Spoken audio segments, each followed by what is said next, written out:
In the next section, we will talk about acid production in the body, discussing both volatile and non-volatile or fixed acids. Arterial pH is slightly alkaline, around 7.4. This is despite the production of large amounts of acid on a daily basis. Acid production has two forms: volatile acid, which is in the form of carbon dioxide, and non-volatile, also referred to as fixed acid. Both volatile and fixed acids are produced in large quantities and present a challenge to the normally alkaline pH. Let's first talk about volatile acids. Carbon dioxide is the volatile acid and is the end product of aerobic metabolism in the cells and is generated at a rate of 13,000 to 20,000 millimoles daily. Carbon dioxide itself is not an acid. However, when it reacts with water, it is converted to the weak acid carbonic acid, the chemical structure being H₂CO₂. The reaction outlined below shows how carbon dioxide ultimately leads to acid generation. Carbon dioxide combines with water. Through the activity of the enzyme carbonic anhydrase, carbonic acid is formed. Carbonic acid exists in equilibrium with hydrogen and bicarbonate. Thus, the addition of carbon dioxide to water leads to the production of a free hydrogen, or an acid.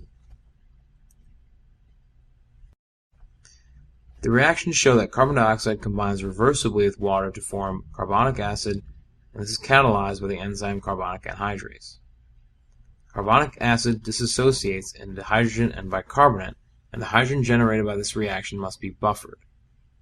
Recall that carbon dioxide produced by cells is added to venous blood, is converted to hydrogen and bicarbonate within the red blood cells, and is carried to the lungs. In the lungs, the reaction occurs in reverse. Carbon dioxide is regenerated and expired. Because it is expired, carbon dioxide is referred to as a volatile acid.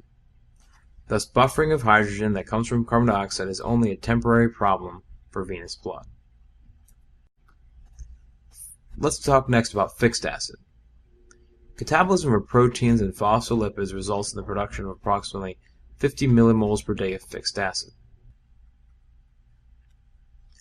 Proteins with the sulfur-containing amino acids, such as methionine, cysteine, and cysteine, generate sulfuric acid when they are metabolized. Phospholipids generate phosphoric acid. In contrast with carbon dioxide, which is volatile and will be expired by the lungs, sulfuric acid and phosphoric acid are not volatile. Therefore, fixed acids must be buffered in the body fluids until they can be excreted in the kidneys. In addition to sulfuric and phosphoric acids, which are produced from normal catabolic processes, in certain pathophysiologic states, fixed acids can be produced in excessive quantities. These fixed acids include beta-hydroxybutyric acid and acetoacetic acid, both keto acids that are generated in untreated diabetes mellitus. Also, lactic acid, which may be generated during strenuous exercise or when tissues are hypoxic. In addition, other fixed acids may be ingested, such as salicylic acid from aspirin overdose, formic acid from methanol ingestion, and glycolic and oxalic acid from ethylene glycol ingestion. Overproduction or ingestion of fixed acids causes metabolic acidosis, as discussed later in the chapter.